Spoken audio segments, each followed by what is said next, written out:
Hello, Victor. Hi, hello.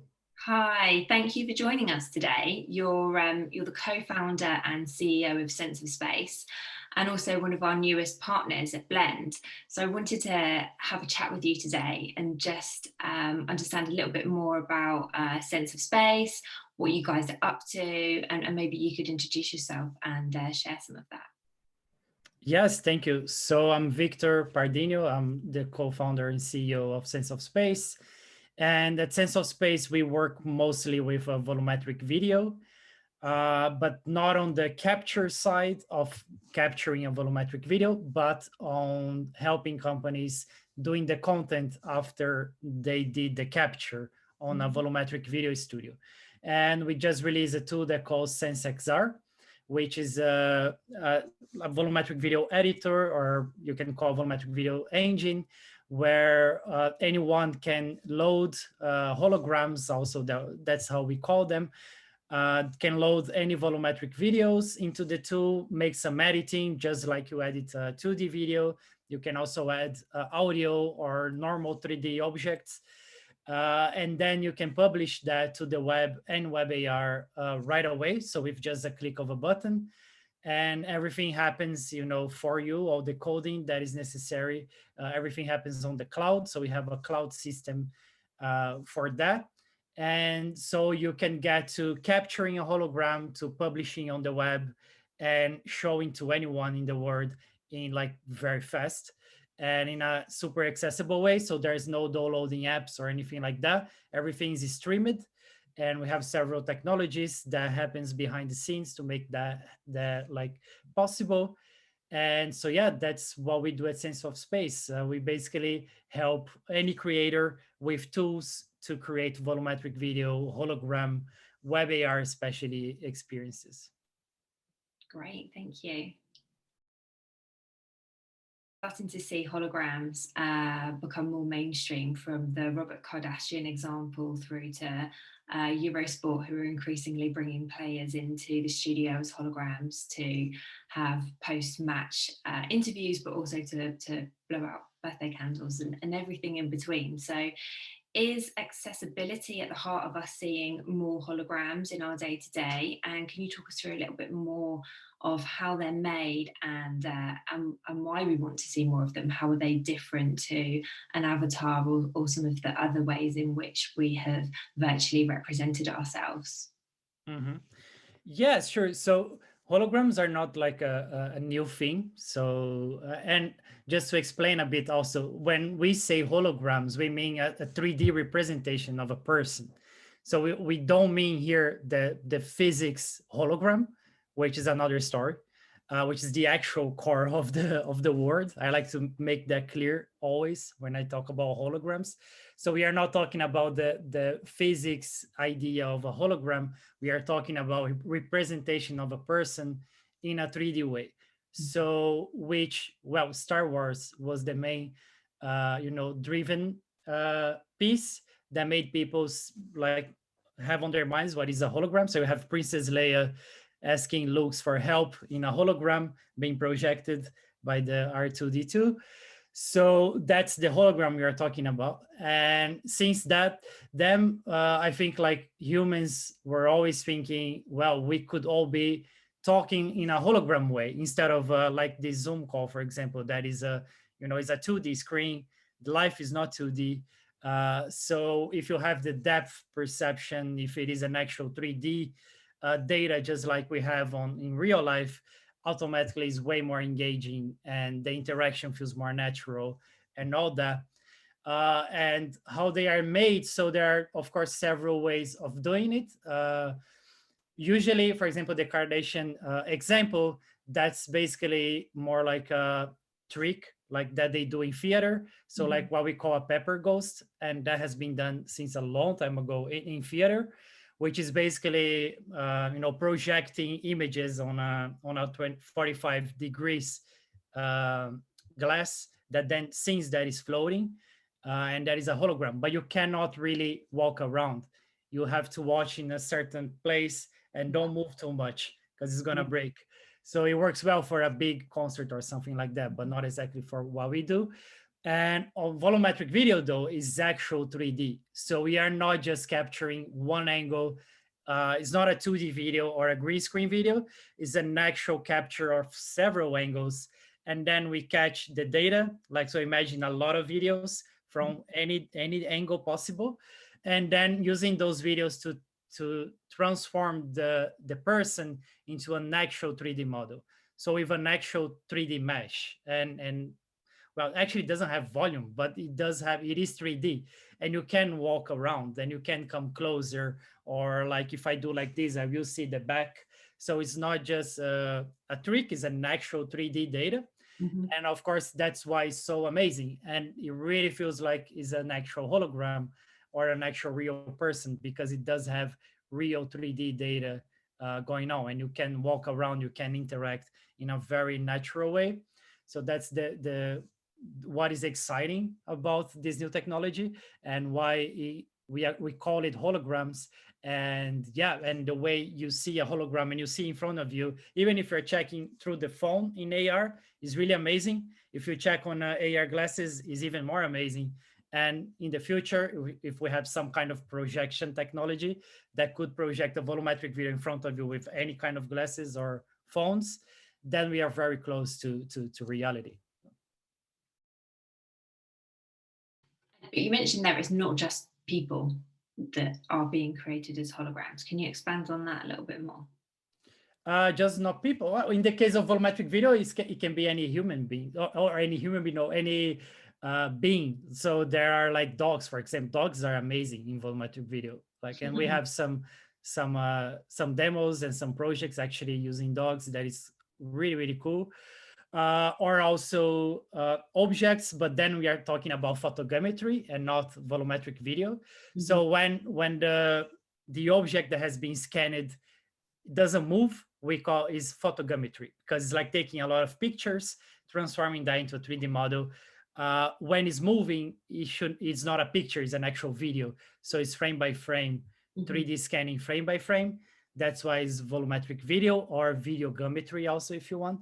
So, but yeah, it's not just persons, it's anything, it's a human being, or dogs, cats, anything that is alive. And also in the case of photogrammetry, objects, houses, even entire farms. That's very common actually in the enterprise world, to scan a whole farm, or actually, or the whole planet. Google Earth is photogrammetry. So if you go to the part where you see everything in 3D, that's basically photogrammetry made with planes, literally. So yeah, so it can be anything, not just humans. Just talked about a lot of different ways, or a lot of different examples that we can capture holograms. You also talked about enterprise and capturing a whole farm, and how those uses are beneficial to the way in which we work, not just play. So I was wondering if you could just take me through a couple of use cases or some standout projects that you have come across and have been wowed by.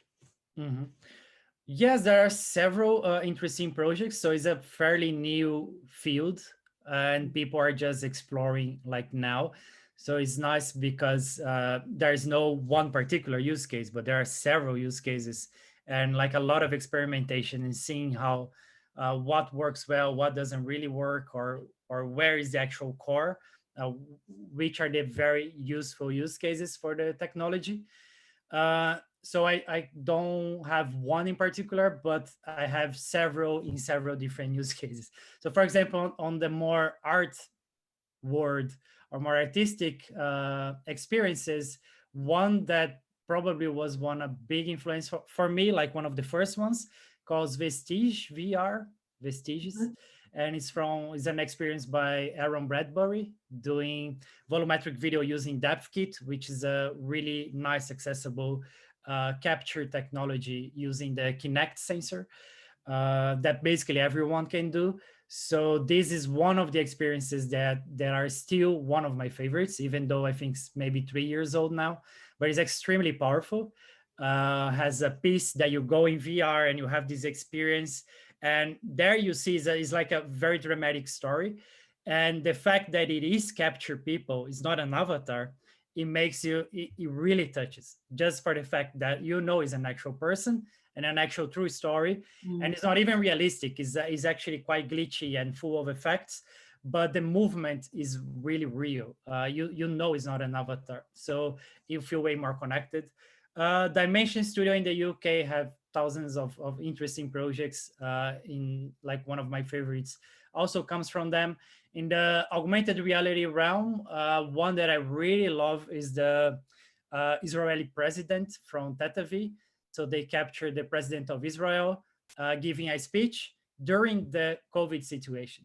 So that shows how amazing this technology is. They managed to capture the president of a country in the middle of a pandemic when nothing works, because these studios, they are like push some buttons. They don't need 40 people crew to make it happen. So he could go there with just his assistant and be like in a safe distance, get his hologram, and then talk to the people all over the country as a hologram. And it was extremely engaging because we are all used to politicians discourse on TV, but when you see a hologram and he's there on your house, I think it's super awesome. So this telepresence use case for me is super interesting also. And of course, music, sports. So we are working a lot with music right now. So performances, of course, because of the pandemic, nobody could perform. So a hologram is a very nice way. And even now that things are getting back to normal, they are still happening, because seeing your artist as a hologram, not again as an avatar that clearly it's not the person, that it is a person, it was really captured. Is the perfect use case. Then live streaming volumetric video is coming soon, and that will obviously change everything also. It's quite a broad range that we've got there. And I think maybe one of the red threads that's kind of running through all of that is an increased level of engagement. I mean, especially when you're talking about the president giving the address around COVID, to have that in your front room and as if they're talking to you one-on-one, you can just imagine the impact that has. And then obviously, from a seriousness of the content through to an event or a festival or a music performance in your front room as well, the power that must have is just really exciting. Yeah, we got, just to add to that, we have also an analytics platform where, so every hologram you publish with us, you get like a whole analytics, and you can see in real time how many people are watching, where in the world, and you can get the user engagement time as well. And we just shared that to one of our partners that was running an experience with us. After I think was like 2 weeks of running the experience, we sent the analytics or the access, and they were really, really amazed with the time of engagement. And they said it was like 2 or 3 times more than any of the videos, the 2D videos they did. Of course, it's a novelty, so people get even more engaged.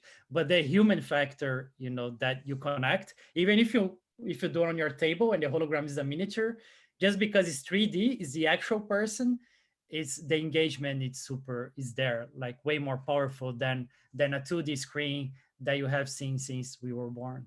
Yeah, it just seems so much more active rather than passive. A passive video being played or a news conference on a screen on a TV, really kind of bringing it, something that you have to kind of pay attention to and grabs your attention. Exactly. You mentioned earlier that you had recently launched Sense XR. Congratulations on that. And you did talk a little bit about what it was, so kind of providing more access and the tools for people who are more creative to create holograms rather than necessarily technologists. So opening it up. We also talked about holograms becoming more mainstream, and from the days, the early days of Star Wars all the way through to now. But what impact do you think tools like yours and the increase in holograms and volumetric as a skill set within the industry has on the way in which we engage with immersive content and with brands and artists? And how do you see that kind of increasing in the future? Mhm. Yeah, so the with SenseXR, the whole idea, or even Sense of Space, the whole idea, our core mission in the company and our core value is literally accessibility. So making that, possible to do by any creator anywhere. And that comes from my own personal history. So I come from like a long time in VR and AR experiences, and also from academic research. And I spent quite some years, like at least 4 years, only researching volumetric video and finding, what are the issues and how to work with. Because I love it. Like the first time I did a volumetric video, I fell in love with that.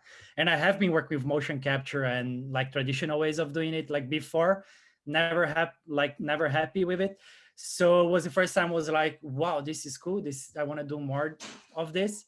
But then very quickly doing projects only focusing using volumetric video as the core tech, it was very fast, like for me, that it was so hard to work with. And all these, the tools were not really working. We had to hack all the time the tools to make that work.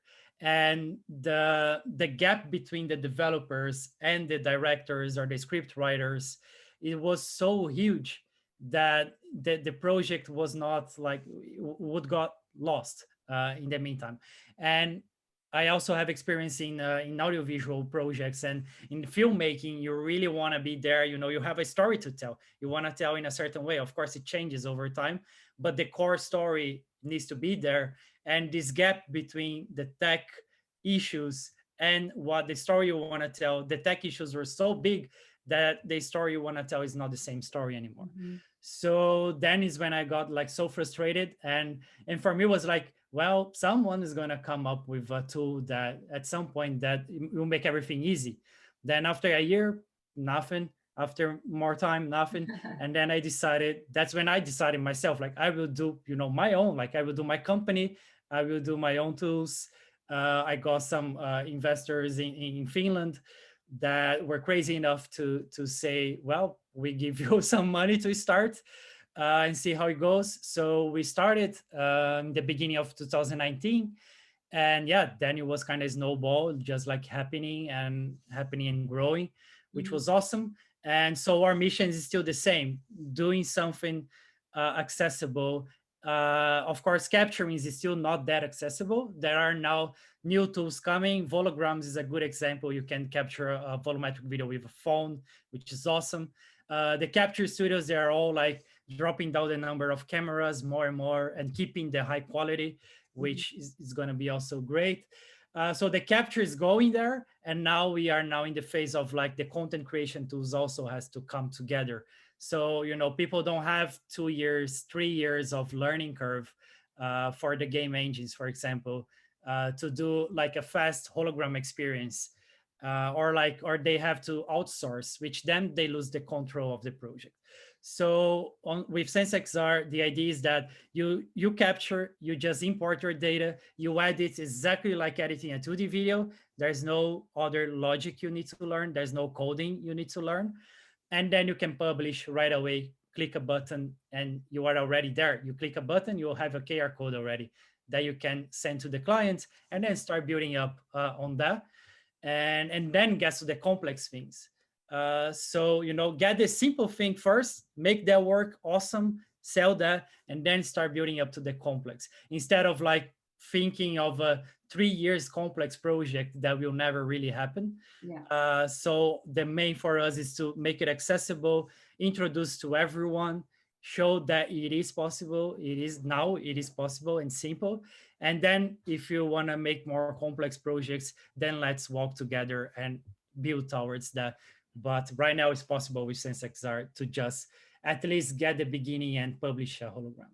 Yeah, so not only increasing the accessibility, but also reducing the time to product so that it's Oh yeah. more accessible and more possible to try things from a timing point of view, an investment point of view. You can get to a proof of concept a lot quicker, get people to back the idea and understand what the idea is before, like you say, moving into kind of maybe something a lot more complex. So you're getting that sign off really early, much earlier than ever before, so that you can go on to something much larger.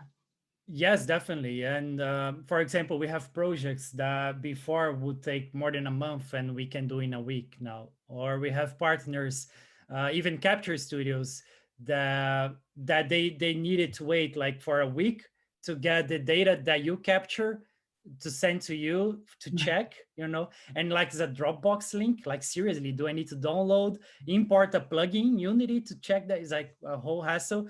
So we have also an API where the capture goes straight to our server, gets web ready, and sends it back to you in a matter of hours or even minutes sometimes. Yeah. And we get feedback that this is insane. Like they never managed to capture something and show to their clients so fast. And then Mm. their clients can see already and and think of the story. They don't have to wait and then lose the flow. Yeah. We all work in creative projects. Like the Yeah. flow needs to be there. If you have to stop and wait for 3 days, then other projects comes and then nobody remembers anymore what was happening. So we really we come from creative words, so I really value the speed and the flow and the creativeness of, like, you have to and that's when you get your heart into the thing and you don't want to stop because of technical issues. And that's what we're doing really deep tech problems, seems easy. So for the user, it's just push a button, like, whoa, this is so fast, this is amazing. And behind the scenes, there's a whole craziness of algorithms and technology happening to make that work. Yeah. Well, it sounds like your heart's really in it as well, as much as these creatives. So thank you for talking us through it, and thanks for joining me today. Yes, thank you, it's a great pleasure. Yeah.